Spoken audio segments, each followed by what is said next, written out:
The following is a presentation of the Matt Talk Podcast Network.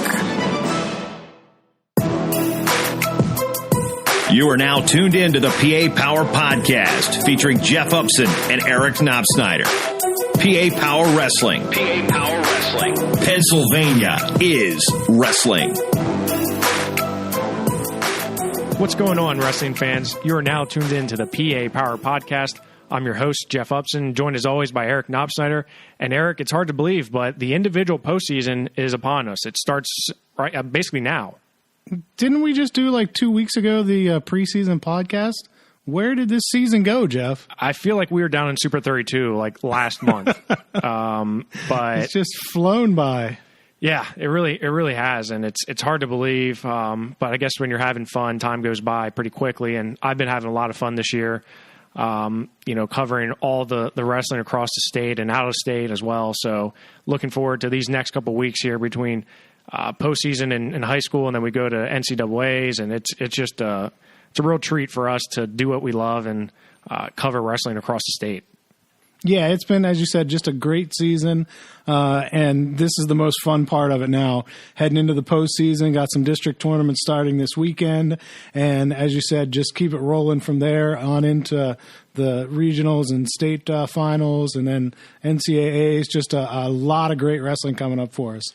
Other than that, Eric, I know you've been tied up. You've been busy at work. You know, we do have other jobs in our lives, and unfortunately, we don't do this full time. It would be nice, but we have other things going on in our lives outside of PA Power Wrestling. So I hope you get a time to just, decompress and relax a little bit, Eric.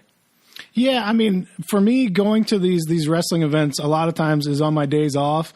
I do work for a newspaper, so sometimes I can kind of work it for the newspaper and cover it for PA Power Wrestling as well.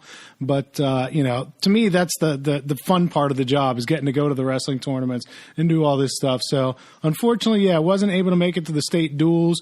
You were there, did a great job of coverage from Hershey, getting everything going there. Congratulations to Bethlehem Catholic and Reynolds, your state dual meet champions this year. Looked like a lot of good stuff coming out of there, Jeff.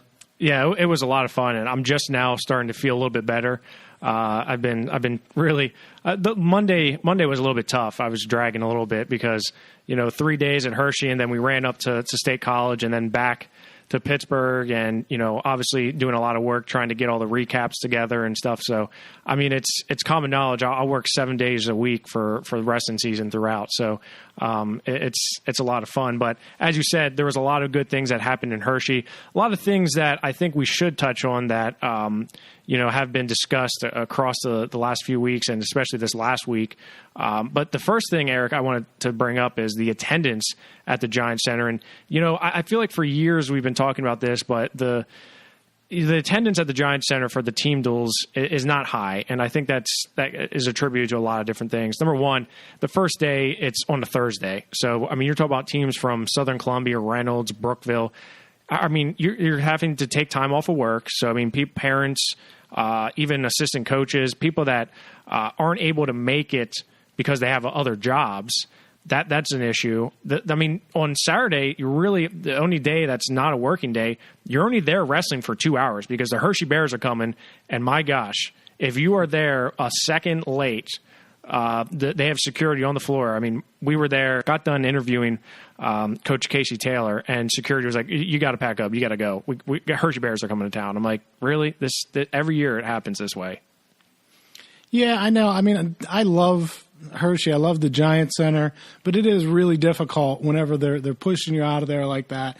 And I don't know, is that the reason? It used to be 2 days for the state duels. Is that why they went to 3 days to try to get it done earlier and still have the Bears at home that weekend? Do you know? You have any insight into that? No, I mean, I think it's because they expanded the tournament. I believe it's because they upped the entries in it is what my belief was. But I mean, yeah, I mean, I love Hershey. I mean, I've wrestled in the Hershey, the Giant Center as a team for Central Dauphin back in the day. I love that atmosphere. I love wrestling in the Giant Center. But it seems like to me, this is just my personal opinion, is that they're walking and going through the motions. It's really not, hey, good job, now get the heck out of here. Kind of like, it's kind of, I don't know. It just seems like it diminishes it a little bit when it's sort of just like, all right, come on, get through here. And especially a lot of fans are saying, well, why am I even going to go? Why am I going to watch it when I know who's going to win? It's just a matter of by how much.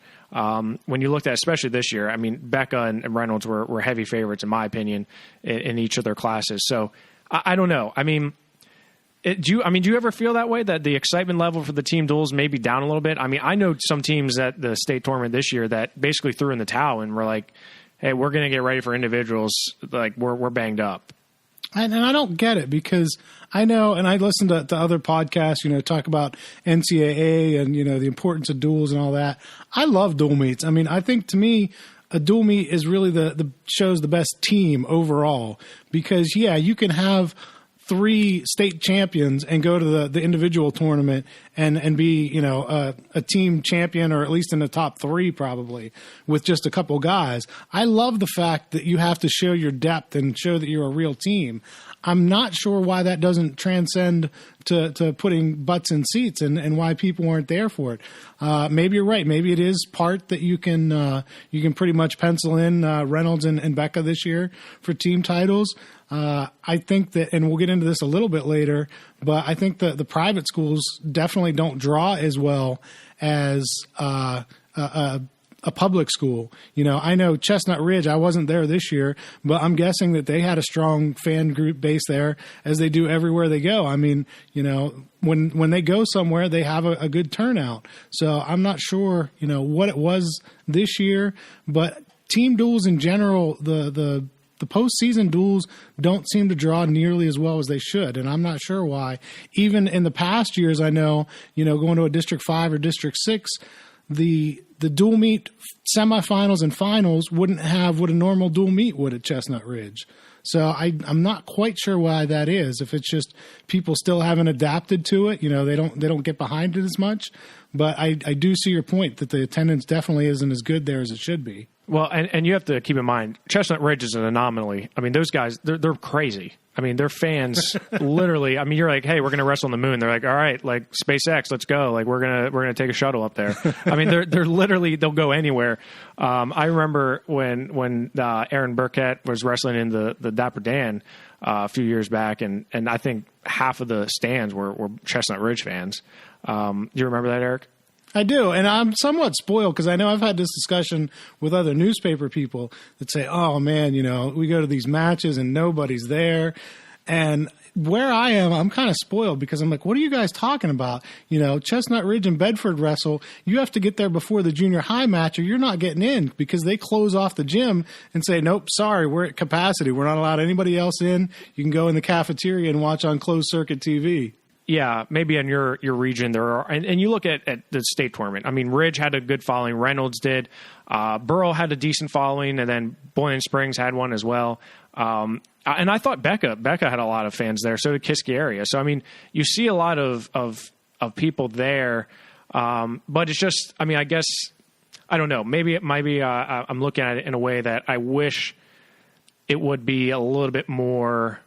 There would be a little bit more excitement level around it. I mean, I know it's streamed, on the network, which don't bring that up to Eric, because Eric well, come on. The fact that you stream the first 2 days on one network and then switch over to another one for the finals is just ludicrous. That's PCN, bro. I mean, that's PCN. That's the way it is. PCN's they have the rights to the finals. I mean, I get it. It's goofy, but at the same time, I mean, people can sit at home and watch instead of traveling 3.5, 4 hours, 5 hours, depending on where you're at, pay the money to stay in a hotel room, because Hershey, they jack up the prices in the hotel rooms around the area. So you're traveling out there, you're losing money at work because you're not at work. I get it. But then again, individuals, it's normally a packed house. Team-wise, I don't know. I just like to see, and if it's the fact that, the venue's too big, I mean, move it to another venue. Brad Wilson from the Express Times and I talked at length about this, and he has some kind of brilliant ideas. He's sort of a genius in that sense. He'll tell you he has a lot of ideas. You decide whether they're the good ones or not. But talking about maybe splitting up AA and AAA, having AA out in the East one year and AAA out in the West, and switch them back. And I don't know. It just and maybe even have the AA and AAA teams wrestle. That would be kind of cool, because how many people want to see Reynolds and Becker wrestle? I know a lot of people Yeah, wrestling. I think that would be awesome. Now, whether or not you can get the coaches to buy in, whenever they're already saying my guys are too banged up for the postseason, whether you can get them to buy into, hey, let's wrestle one more really tough match at the end. I mean, and look at NCAAs. Why has the dual team championship not caught on in the NCAAs? I mean, I don't know. I don't get it. I think it's for that reason. I think you see Cale Sanderson's not a proponent of the team duels and the championships format, because his guys are getting ready to gear up for an NCAA run. I mean, that's their team title is the NCAA championship. That is, if you say you're team champions, it's because you won the team points at the NCAA tournament. But you were at Penn State, Iowa. What was that atmosphere like? Are you going to tell me a dual meet doesn't matter after being in that atmosphere? No, and I'm not saying a dual meet doesn't matter. Of course, oh my gosh. I mean, 16,000 fans inside the Bryce Jordan Center. Yeah, of course they're going to fill the seats and stands, but that's not the issue. The issue is, can you get the best teams to compete in the dual championships? I don't know. I mean, I'm just saying, I think the focus is more on that individual team title in March, at the end of March, when you're wrestling in the NCAAs. No, I understand it. Like I said, I'm in the minority. I really like the champion being crowned there. And I know I've talked with Joe Toscano of the Observer Reporter in Washington, and since they brought about the dual meet state tournament, he's refused to run team standings from individual tournaments. Like in the postseason, he won't even put it. I'm like, Joe, where are your top 10 teams, in the regional tournament? He's like, nope, not doing it. They already crowned a state champion. I'm not putting it in. Team aspect's over. That's awesome. Yeah, But I mean, it's kind of true, because I mean, you look at, and wrestling at Central Dauphin, and this was after my time, but I mean, winning individual and team championships, the emphasis was put on those team championships. I mean, wrestling Northampton in finals, Parkland in finals, those teams, when they won a state championship in the team title, if you also won the most team points of the individual championship, that's good. We'll add it to the collection, but that wasn't what we were bragging about. That wasn't what people were holding up high. It was that team dual championship that people were really excited about. So I don't know. The point, why we're still on this tangent is why are the stands not full? And I know a lot of people, I've asked that, and a lot of people have given a variety of answers, but I don't know. I've talked about maybe eliminating some of the teams. I mean, you do have, I've gotten in this conundrum where they're saying, Jeff, looking at your dual team rankings, you have a team like Bethlehem Liberty ranked number 7th or 8th in the state. Where are they at? Well, District 11 only sends 2 teams. So, District 11 may have 4 of the best teams in the state, but guess what? If you don't finish top 2, those other teams are sitting at home. So yeah, I mean, when you look at it, a wrestling fan, I think, kind of plans out their year and says, okay, when's the individual tournament? I want to be in Hershey this weekend in March. I want to make sure I'm there. I want to see, because I know that all the good guys from my area are going to be there. Maybe my favorite team will be in the dual meet championships. Maybe they won't. I'm not really going to look at that probably until the week of the state championships, because I'm not sure if they're going to be there or not. You might not know every individual kid that's going to be there, but most of the best guys from your area are going to be there for the individual championships. So I think it's more of a must-see thing that's on the calendar at the beginning of the year than those state dual meet championships are. Yeah, I definitely agree with you there. I mean, people are really excited about the individuals. If you're going to ask me what's my favorite tournament, it's a state individual tournament. There's no doubt about it. But I mean, we're going on it's almost been 20 years since a dual team championship format has been in place in Pennsylvania. So I mean, it's still I guess you could say somewhat new when you look at the history of the individual tournament. Now is a good time to reevaluate and say what's working, what's not working. And I don't know if those conversations are happening. Speaking of what's working and not working, bit of a storm brewing on our Facebook page after you retweeted something from Kiski pointing out that all of their guys were in Kiski uniforms back in 2010, kind of a dig at Bethlehem Catholic, that a lot of their guys have have come from other schools. And this is a debate that's been going on for years and years and years, certainly in other sports. I think it's a little bit newer to wrestling, probably since Bethlehem Catholic came to power. But, should there be separate classifications in PIAA for private schools and public schools? Yeah, and you're alluding to the tweet that the official Kiski area wrestling program put out. And, it was... you look at it, and this is not a new debate by any stretch of the imagination. This was not something that just happened overnight. But Kiski did tweet out, every single kid on the Kiski team wore a Kiski singlet in 2010. We might win more if we could cherry pick 7+ counties and a neighboring state, but then it wouldn't really be our team, would it? # homegrown, proud to be a Cavalier and build on tradition. So I get it. Look, I get it. You just lost a state final championship, and everyone's saying, "Hey, congratulations, Kissy! You're the best public school, the best finishing public school." Right? This is not a new phenomenon in wrestling. I mean, I know it may be a little bit newer to wrestling as opposed to other sports, but this has been going on for years and years and years. I have to take some of the blame for it because I posted an interview of Jeff Karam after the state dual team finals, and he was basically saying, look, I mean, people are calling, those people are cowards that are on social media and forums that are, saying all these bad things about my kids and my team. And look, I get it. He is the figure of Bethlehem Catholic in that sense that, he's going to protect his kids and their family to him. I think that's not the issue. I think the issue is, you got fans and parents that are constantly going at Bethlehem Catholic, oh, you cheat, you're recruiting, you have all these people is it fair? I'm not saying it's fair or it's not, but look what Nazareth did. Nazareth went out and beat them last year, and that you didn't hear people crying about public versus private. No, but you know what? You did hear homegrown chants while that match was ending. I mean, Nazareth people were celebrating it then that they're chanting homegrown, that, hey, we beat you even though you get all these kids from other places.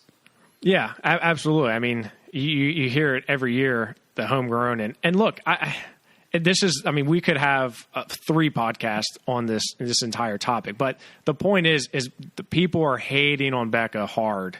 I mean, just look at our Facebook page. I mean, people are just, hating on Becca, and it's like they're just vile humans. And look, I'm not a parent, but if I had a kid that I wanted to send to get a good education and maybe have a good athletic career, and I just so happen to say, well, I'm also Catholic, so I'm going to send my kid to this school as opposed to this public school. Should my kid be punished for that? I don't know. I mean, everybody wants to say, well, put Becca in the preps, put him in the preps. Is that something you could ever see happening?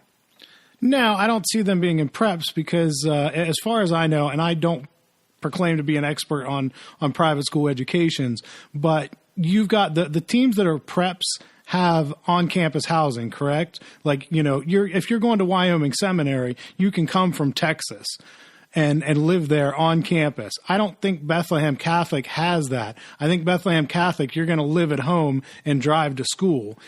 So you have to be within a drivable distance. You're not coming from out of, you might come from out of state because you can cross the Jersey line and be there, but you're not going to be completely out of the area. Right. I think that's one of the main differences is that a prep school like that, most of it is a boarding school. I mean, they call it, they're a college prep. Some may be commuters. I know some Wyoming Seminary wrestlers that are actually from around that area or live in that area. Yeah, you can definitely do it. I know, like when the Hendersons went to Kiski Prep, they would commute from their United area home, and so it can be done. But it's a lot of those guys are coming from much further, so you can see why Bethlehem Catholic or any other private school moving into the preps would be at a severe disadvantage, which I'm sure public school fans wouldn't mind at all to see. They say, hey, now you see what we're facing. And obviously the match this year, I mean, I was just stunned by that because we know how good Becca is. And, for them to go and lose 56-0 to Wyoming Seminary was just eye-opening to me. Yeah, I mean, you're right. Becca, I mean, they had a hard time with Wyoming Seminary. I think that showed how, how much of a difference that is when you look at that. But I mean, adults acting like children is pretty sad. And unfortunately, that's what you get with sporting events is people get emotions run high. People want to think that their team, their favorite team, is the best. And if they lost, there has to be something nefarious going on. Somebody had to cheat. Somebody had to do something. I mean, I don't blame BECA. They're operating under the rules. If you want to complain to somebody, complain to the PIAA, complain to your legislator, get it changed so that there is a private school league. But, blaming BECA isn't going to do anything. I agree. Number one, don't blame the kids. Don't you dare blame a kid in high school. Number one. Number two, don't blame the coach if you have no familiarity with the situation whatsoever. If you ever talk to Jeff Karam or met Jeff Karam, but you just see him on a quick interview and you're saying, oh, look at that guy. I think part of Jeff's problem is he stoops down to the level sometimes and he lets it get under his skin. And I get it because he's a parent. He's not just a coach. He looks at that team like as a father figure. He does look like that's his family. So, if you say something bad about my family or his family, he's going to get emotional about it. But sometimes I think he reads into the comments on the message boards and the social media stuff a little bit too much because, and I think it gets under his skin a little bit too much, which, it's easy to post something without putting your name to it. I get that. And that's what he was alluding to. But just the backlash against, look, like wrestling is wrestling. People don't look at Penn State. People don't boo Bo Nickel because he's from Texas. He's representing Penn State. If you're truly in it for the sport, just because your team didn't win doesn't mean you have to. We should all be on the same team. I don't know if that sounds like kind of lame, but you're going kind of soft on me here, Jeff. I'm just saying, like, you're gonna have a little, sing Kumbaya. Well, no, that's you. That's you, brother. No, that's what I mean. We're kind of flipping roles here. It's like, all right, we're here to compete. We're here to see who's best. BECA won. Move on. Kiski's a great team. That's not taking anything away from them. But, they're upset that BECA has a bigger area that they draw from, which I get, but that's what you knew that going in. Right. And they're operating within the parameters that are set. And if Kenny Herman looks at it and says, well, I'm from Palisades and I'm not going to wrestle on Palisades team because they have 4 wrestlers or 5 wrestlers on the team, and I'm going to go to BECA and I'm fortunate enough to be able to do that, then so be it. Like, I don't know if that's necessarily a bad thing. They're operating within the parameters and the rules set forth by the PIAA. And well, to play devil's advocate, though, how is Palisades ever going to get any better if they have some kids that are good and they say, well, we're not going to wrestle here because we only have 5 kids. We're going to go to wrestle for Bethlehem Catholic. If he stays there and shows Palisades kids, hey, I can do this at Palisades. I can be successful here. Then maybe, you get those kids that are in the elementary school and they're looking up to you and saying, hey, I can do this at Palisades. Kenderdale's a great example of that. Chance Marsteller could have went anywhere. You don't think every single school was calling Chance Marsteller and asking, where he wanted to go to school, and Blair wasn't knocking on his door, and any school within a 200-mile radius from Kenderdale, from Fallen Grove, he stayed at Kenderdale, and I have a 100% feeling that infected that program with some surge of energy and says, man, like, look at Chance Marsteller. He's from where I'm from. He wrestled at Kenderdale. He wore the same singlet I did. Can I be like him or anywhere close to him? So I agree with you, Eric, but I'm not going to chastise a kid or his parents for making a decision to. No. I get that. I'm just saying that how does the school improve, And I'm worried that in the future we're going to see more teams dropping. And part of this is the club culture that we live in now. And I don't mean to knock clubs because I think at the top end, this is probably the best that wrestling's ever been, at those high levels. But the problems that you get with the clubs is you kind of phase out that middle ground because either you're going to a club 2 and 3 nights a week, during the season, and in the off season, you're wrestling freestyle and you're doing all that and you're going to be at that top level.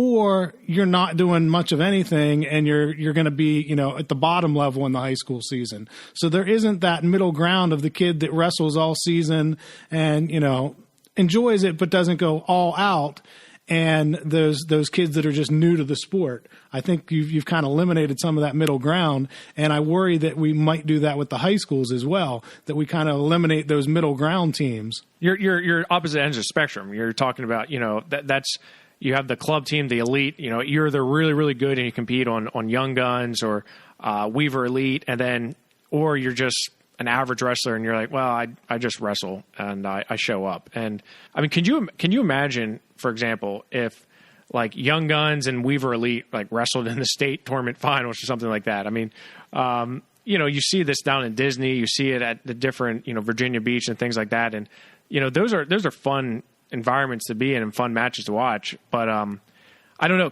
And also on the same note, can you imagine St. Joseph's Prep? Because that's sort of closer to you. And what if they would have been really good, and they obviously are really good. You look at their lineup, but if they would have actually had a decent dual team and they won and Becca won, AA and AAA, could you imagine the outrage? I mean, I think people's brains would have exploded. Like literally, yeah, because I had a coach tell me this year that the private school thing is probably what's going to drive him out of wrestling. He said, how am I supposed to build a program when we can develop these kids, from 6, 7, 8 years old, coach them, get them, take them to all these tournaments when they're young, do all this, and then they get to 9th grade and say, hey, sorry, but I'm going to a private school because, they've got a room full of studs that I can work out with every day. Yeah. No, I mean, that's got to be just very upsetting to deal with as a coach and building a program. I mean, it all starts at those younger ages, and you groom and you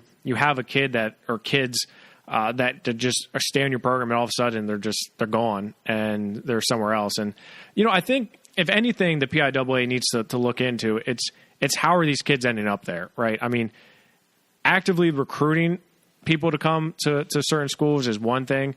Having kids, success breeds success, and if your program's really good, whether you're recruiting kids or not, parents may end up just happening to end up in certain places. Do you know what I'm saying? Well, if you live in the Lehigh Valley, you certainly have to consider Bethlehem Catholic. You might decide that's not right for me. I want to stay at Nazareth. I want to, do it at my home school, whatever. But every kid, every parent has to sit down and say, well, okay, Johnny's going to be a pretty good wrestler. Do we want to send him to a private school where he's going to be in a room that is just loaded with talent and he's going to be facing these kids every day and getting better? Or is that not the right option for us? Yeah, and that's even without the coach actively saying, hey, John, you should come wrestle here. I mean, right. You never have to have one conversation with a coach or a member of their program, but the fact that you see the name Becca and you know exactly what they do and it's built on tradition, hey, you're going to enroll and you're going to show up and you're in practice. I mean, I don't know. It's just it's very people's feelings though, man. They get really, really wrapped up in this, and people get very emotional about the whole private and public school debate. And I'm just curious to know, like, what is there's not a perfect solution, but what can we do to make it so people aren't so upset about, good wrestling. We're watching good quality wrestling, and it seems like that's put to the back burner, and these other issues and parents are coming to the front and saying, nope, I don't care how good the wrestling was. This is not fair. It's unfair. And we're going to do something about it. Believe me, I know all about it with the start of the Bishop McCourt program last year. Sure. It got really ugly between the public schools and Bishop McCourt, and accusations flying about. And it's kind of interesting. I actually had someone from Bishop McCourt who's not a wrestling person, but has heard the public school private school debate for years. Tell me, I wish they would have a public school or a private school division. He said, I'm so sick of hearing about how we recruit and we do all these horrible things. He said, I wish we had our own championship, that we wouldn't have to deal with this anymore. So even some, I think he's probably in the minority, but even at least someone at a private school is saying, yeah, I'd be all for it. Well, okay, so let's play, looking into the future. Do you see anything happening? Do you see anything? No, I don't think. Everything I've heard is the PIAA sees no problem with this. Okay. At all. And like I said, wrestling, I don't think wrestling is anywhere close to the most problematic. Basketball. If you look at football and basketball, yeah. I mean, you can start a charter school with basketball and have 10 kids in a grade that are going to win a state championship.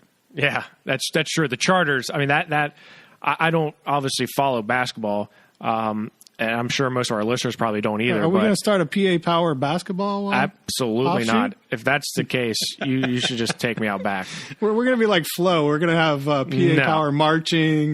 Not going to happen. Sorry, Willie. I'm not going to be going out to watching Flo Rodeo. Sorry. It's just not going to happen. But no, I think you're right, Eric. The wrestling's, our gripe is probably not nearly as big as basketball and football, where you have charter schools or prep schools that are just, you can't compete with them, right? I mean, the public schools just aren't able to do it. And let's not be, coy about it. The fact is, a lot of public schools do their own forms of recruiting and, their own, not the public schools just aren't innocent in all of this. I mean, and that's one of the things that, the people threw back whenever this debate came up, that, hey, Reynolds can't say that all their guys were in Reynolds singlets in 2010. Yeah.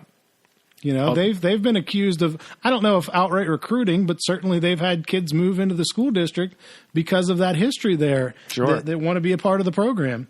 Yeah. And boy, good thing Mason Beckman's out here. We'd have to buckle in for another 2-hour podcast on this whole thing. But no, it's you're absolutely right. I mean, it goes on, and you can go back years, decades and decades of all of this. And I think now it just, especially with the day and age of social media, we're just seeing so much more anger and emotions behind it, and mudslinging. Oh my gosh, the mudslinging. I mean, it reminds me of the election, and it's like, people just saying some crazy things to each other, and it's like, my gosh, it's like, maybe you're all Democrats or maybe you're all Republicans. Don't you have something in common? Because right now, the way you're acting, it's pretty bad. So I mean, the biggest thing I don't want to take away from is the quality of wrestling. I mean, let's focus on the quality of wrestling that we're seeing. We all, you all left, especially with Kiski, you left Hershey with a medal. That's an experience that those kids, whether it's a gold or a silver, that's an experience that those kids are never going to forget, regardless. No, and again, that's to me part of the positive of the dual meet experience. Yeah. I know I've talked to a lot of coaches and former wrestlers that say the individual tournament is great. I went down there, I won a state title, I won, third place, whatever. But the team championships are my fondest memories. Being there with everybody on the team. We're all out there pulling for one another, and that's what I love about the team aspect is you go, like, from my perspective, I go and cover a dual meet. Sometimes the most important match of the night, it's not going to be the state champ that went out and got a pin. It's going to be the number 12 kid in the lineup sometimes. I would say 90% of it is not the stars, because what the stars are going to give you. It's those, I mean, and any coach, any high-quality coach in the state will say just what you did, is that it's not the stars that make the championship. It's those other kids. It's the other guys that are really ones who make or break a lineup. It's the guys who stay off their back, or they're able to grind out a win in toss-up matches. So, yeah, I mean, that's and this all gets kind of the heart of the debate of, is wrestling a team sport or an individual sport? I mean, it's that weird. It's really one of the only sports that you can think of that has this, where, okay, I go out there and I do my job individually, and that impacts how the team does. You know, in football, you got 11 guys out there playing at the same time. In basketball, it's 5. Whatever. But wrestling is that weird sport that like I said, very few things, certainly the most popular sports, aren't that way. So it's really great in some ways, but then in other ways people look at it as a negative and say, well, that's not the best way to determine a champion because, you can, if you're wrestling one school, it's different than if you've got a 36-team tournament. And look, Eric, I'm in the same boat you are. I don't think anything's going to change. I think in 5 years we're still going to have the same debate. And, look, it's Nazareth was able to do it. Kiski was able to do a really good job this year. And we had Isaac Reed on our War Up show on Tuesday. And, I love that kid, the way his perspective is, especially after coming back from a blood clot in his lung. He's like, look, I'm just thankful to be alive. And there's so much more to life than wrestling. And I think some of the and to me personally, I think a lot of the issues are with parents. Parents are just so crazy. I mean, parents are, I hope I'm not that way with my kids if I'm fortunate enough to have kids. But I mean, you shouldn't be the loudest one in the stands. I don't know. Do you agree with me there a little bit? I do. I mean, I was a sports writer for years and sat in a lot of gyms where I had no rooting interest for one side or the other and listened to the people in the stands that are just screaming at the refs or screaming at the kids. And I mean, yeah, we love sports. We obviously love wrestling. That's why we do what we do. But sometimes, yeah, there's way too much put into it. I mean, the simple fact is this is an extracurricular activity. It's go out there. For me, I love wrestling because of what it did for me and what it does for other people, how it allows them to develop skills that are going to benefit them later in life. That, like you said with Reed, I mean, this isn't the be all end all. This isn't the most important thing in life. It's great to go out there and wrestle and you want to win and you want to do your best, but there are far more important things in life than whether you got that gold or silver in Hershey. Yeah, and I don't blame Kiski. They're upset. I mean, their kids just had a tremendous year and they come up short and they wrestle really well. I mean, the match against Nazareth they looked amazing. And they fell short to a tough Bethlehem Catholic team. And you look at it and you're like, well, look at all these kids from outside of Bethlehem, per se, and this, the city of Bethlehem, all these kids, and you got people from New Jersey and different, I get it. Like, it's upsetting because you're thinking, you were slighted somehow, and especially the coaches and the wrestlers, and you work so hard for something and you don't achieve your goals, and it's not, hey, I should have done, and I would have liked to say, hey, we shouldn't have gave up bonus here, we should have got bonus here. Instead, it's hey, we're all homegrown, and I get it that this has been going on for years, but it's not going to change. So. I think the difference is the social media aspect of it. I think that this could have very well happened 20 years ago in this same situation. The difference is you vented on the car ride home to Kiski, you vented for the next couple days, and you vented to Kiski people who weren't going to argue with you. They're going to say, yeah, you're right, that sucks. And then that's it. You weren't going to do it in the face of a Bethlehem Catholic person. And in reality, they probably didn't do it in the face of a Bethlehem Catholic person at Hershey. But with social media, they post it on there, and then the people from Bethlehem Catholic see it, and then you get the back and forth that it really turns really ugly. Yeah, and it does. That's the one thing. It's just ugly. And I don't stop hating on Becca. And is my advice is, leave Becca alone. That's not what I'm not saying that. I mean, look, I'm not saying trust me, I spent 3 days sitting near their bench.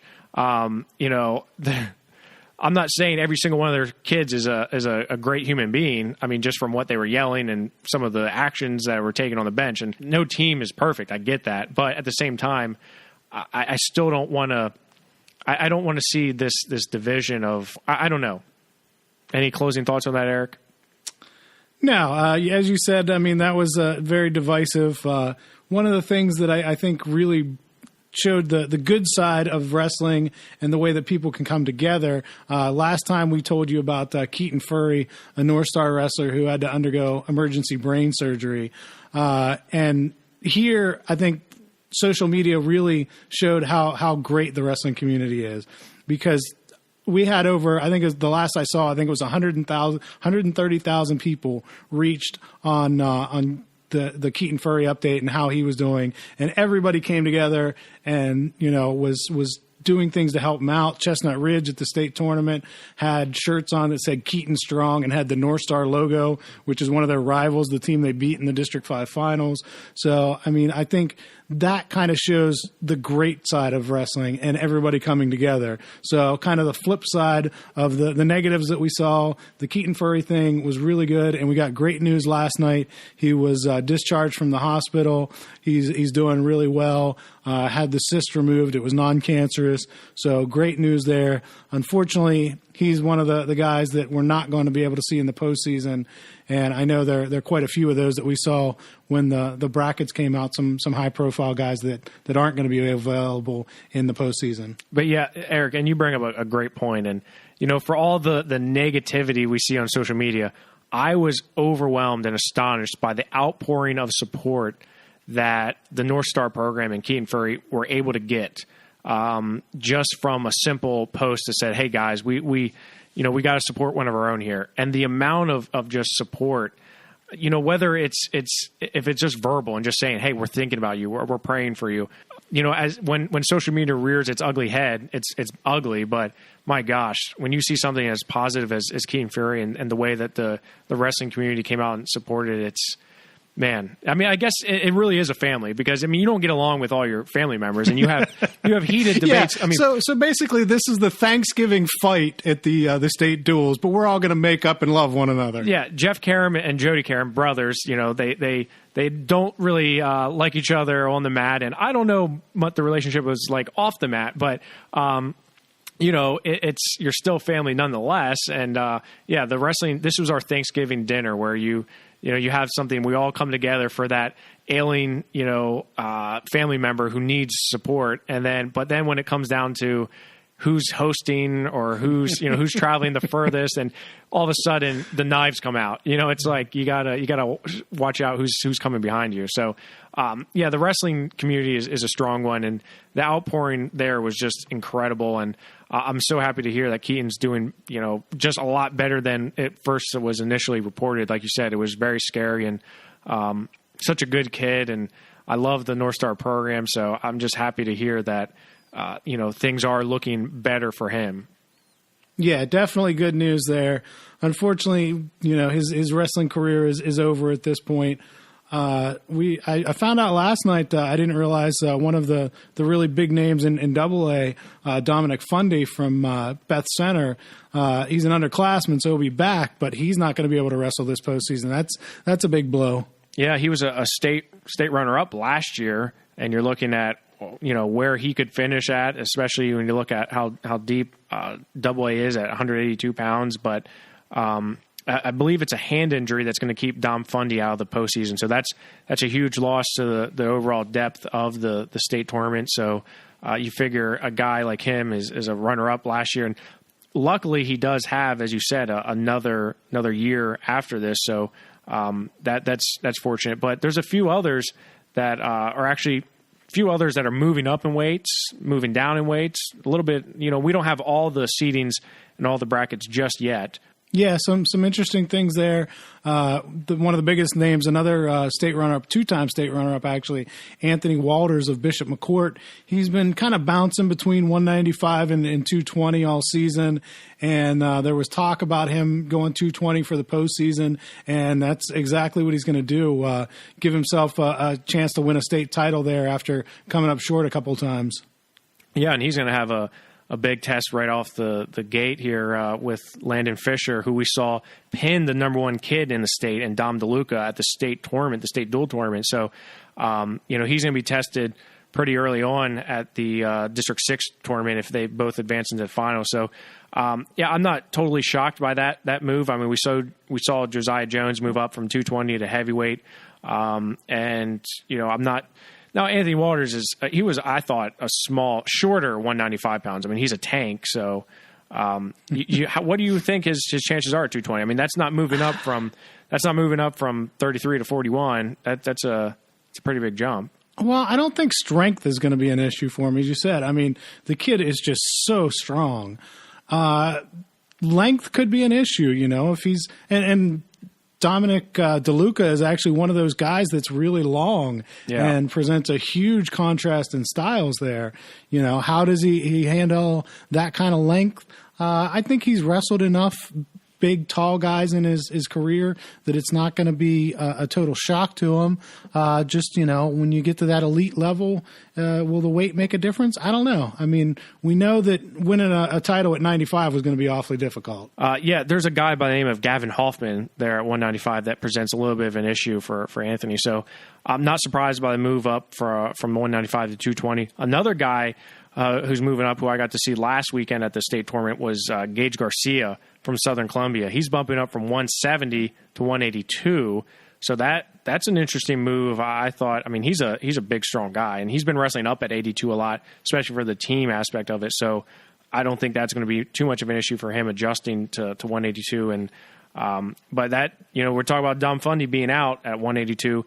You got a guy named Cody Mulligan still there as well. So Gage Garcia is, you know, he's moving up from, he did get beat by Edmund Ruth at the New Oxford tournament pretty handily. So not totally surprised by this move up to 182 either. I guess he thinks he can fare a little bit better maybe with Cody Mulligan. So, but Cody Mulligan's a guy who's, I'm not sure that's, I don't know if that's the reasoning behind it, but certainly wouldn't want to go to a weight class to take my chances with Cody Mulligan. No, I don't want to see Cody Mulligan in any weight class, period. But Edmund Ruth, I don't really want to see either. So, I mean, you're kind of in a tough conundrum there.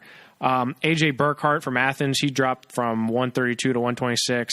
Noticed that. And like I said, we don't have all the brackets and seeds yet for all the tournaments.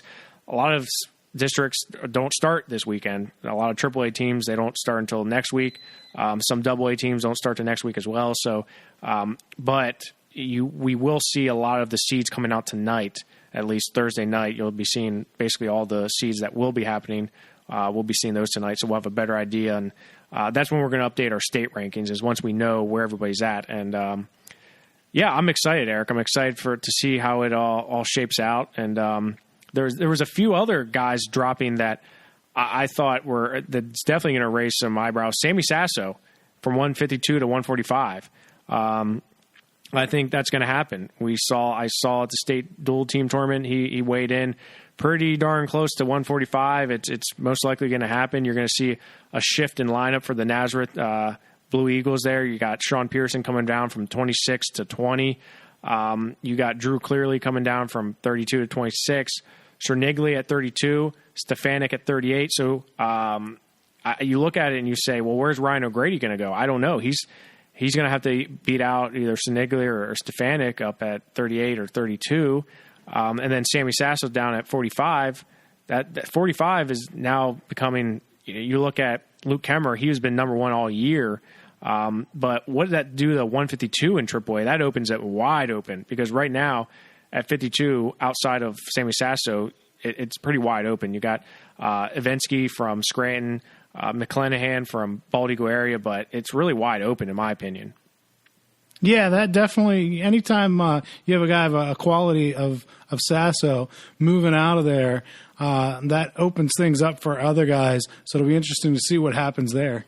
And Cade Wilson, who was a state medalist last year, is going to be moving down from 182 to 170. He's a guy who's been wrestling up at 95 most of the year as well for Nazareth, so he's going to be coming down to 70. Trent Hidley's already down at 70, so I think we'll definitely see him there for the postseason. So I'm looking forward to it, Eric. I'm looking forward to seeing how everything shakes out. This is the best time because you see these guys moving around, and the potential matchups there could be really, really epic. Yeah, so fun to kind of see how this all shakes out, and then you get to the district and, just progressing up the ladder to the state tournament. Awesome time of year. Can't wait for it to get started. I'm really looking forward to District 6, Eric. I mean, the District 6 tournament's loaded. You look at some of these weight classes, and they're just top 5 guys sprinkled throughout all over every weight class. I mean, 13 I'm really looking forward to. Josh Boozle, Mountain Union area, was a state runner-up last year.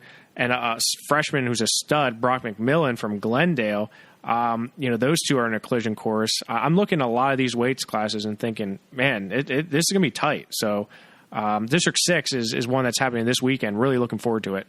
Yeah, some great matchups there, as you said. And some of these weight classes really deep. There are going to be some good kids that don't even make it out of the district.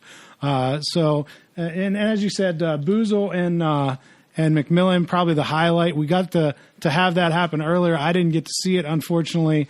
Boozle won that one, a tight one at 120. They're both down to 113 now, so we'll see how that goes. But so much talent, and one of the schools you touched on earlier, St. Joe's Catholic Academy in State College, so much talent out of there. And it'll be interesting because they've wrestled some. They did the Penn Cambria tournament early in the year, and they've hit some other things. But a lot of their stuff has been outside of the state. So we're not quite sure how some of these guys, some of the young guys especially, how they match up against some of the area guys. So we'll get a good chance to see that this weekend. Well, yeah, this will be a huge test for those guys, and I think they'll perform pretty well, and they're seeded all very well. So 220 as well. We said Landon Fisher, Anthony Waters, they can meet in the finals at 220. Rankings will be updated, so you'll see updated rankings. We're going to be giving you all the coverage from individual postseason. So, Eric, as we talk about the individual postseason, there's a name that a lot of fans probably aren't too familiar with unless they followed the PJWs pretty closely. Caden Moreno, he's from Unionville, and he went to the McDonough School down in Maryland. He spent his entire high school career. He was an eighth grader. He was a PJW medalist. I believe he was a finalist in PJWs, and he was very highly touted as a freshman. But he went down to the McDonough School in Maryland. He's now back in Pennsylvania. He's halfway through his senior season, and he's back in Unionville. I have no idea, no inside information to this. I just saw this today. But he's cleared to wrestle for Unionville. I believe he's at 132 pounds. So talk about private versus public. You got a guy going from the national preps, and he was a national prep medalist last year. He finished 6th in the nation last year. He qualified for the national prep tournament in all 3 years, and now he's coming in to Pennsylvania, where he's from, and competing for Unionville, which is a AAA team out in District 1. So, talk about that sort of last-minute addition to that lineup and to that weight class. That's a huge addition. How do you figure him into the rankings? What do you do with that? You say, okay, he's a national prep medalist, but what does that compute to as a PIAA? And that's got to be really difficult for you to put you in that position right now. The good thing about the McDonough School is they wrestle they wrestled in Beast, they wrestled in Ironman, so we have some common opponents. Which is nice, especially at the Beast of the East. You had a lot of guys there. Devin Britton and him had common opponents from Northampton. There were some other people who that he wrestled against that you can compare to. So, I mean, I don't want to give. I'm not going to obviously say, well, he's got to wrestle a tournament first to see where he's at. I mean, he's going to be in the rankings. It's just, obviously, it's a little bit more difficult to judge a guy who you haven't seen all year and who doesn't have as many common opponents as others. So. It doesn't make my job any easier, but it's fun to see. I mean, welcome back to Pennsylvania. We're happy to have you. Now, I assume that his all that transfers too, as far as PIAA points. I mean, how he gets seeded and I don't know in the postseason. I have no idea how that would transpire. I'm going to have to inquire about that, but. Because you certainly wouldn't want to see him, go unseeded and face the top seeded guy in the first round. Well, right, and I mean we're talking about seeding for districts and regionals is one thing, I guess, but I mean when it comes to the state tournament, you have to win your region. So I mean he would have to win. Right. No, I'm looking at the first weekend. Does he get credit for all those wins and preps? He would have to. I mean, you can't put him like the 12th seed and have him just. That's not fair to the other guys. And I certainly think if you've got the top guys, you don't want that happening. Well, right. A chance of running into him right away. Yeah, right. I mean, that's not good. So, I would assume so, but I don't know. Crazier things have happened. So, but yeah, it's that time of the year, Eric, and so we're gonna be busy for the next couple weekends and weeks. So. You can stay tuned to all the wrestling action on PAPowerWrestling.com. Definitely check out our War Up podcast and our college podcast with Mason Beckman and Tristan Warner. As the college season is basically right around the corner as well. When we talk about the postseason, Big Tens are going to be coming up, and Your conference tournaments across the nation will be happening, and before you know it, we'll be in Cleveland for the NCAA. So you're definitely going to want to tune into the college podcast if you can put up with those two, Mason Beckman and Tristan Warner. If you can put up with us, you can put up with them, I think, personally. And as well, follow us on Twitter at PA Power Wrestle. Again, retweets are not an endorsement. We want to make sure that that's clear, right? So disclaimer there. Just because we retweet it doesn't mean to necessarily endorse it. And don't forget to stop in PA Power Wrestling to check out all the updated rankings. As I said, we're going to have brackets, we're going to have seeds, all that fun stuff to keep you tuned in to the postseason. If you need information, we're going to have it. Eric, until next time, let's tell the fans to keep it classy, especially on social media, right? Yeah. Spread the love. Spread the love.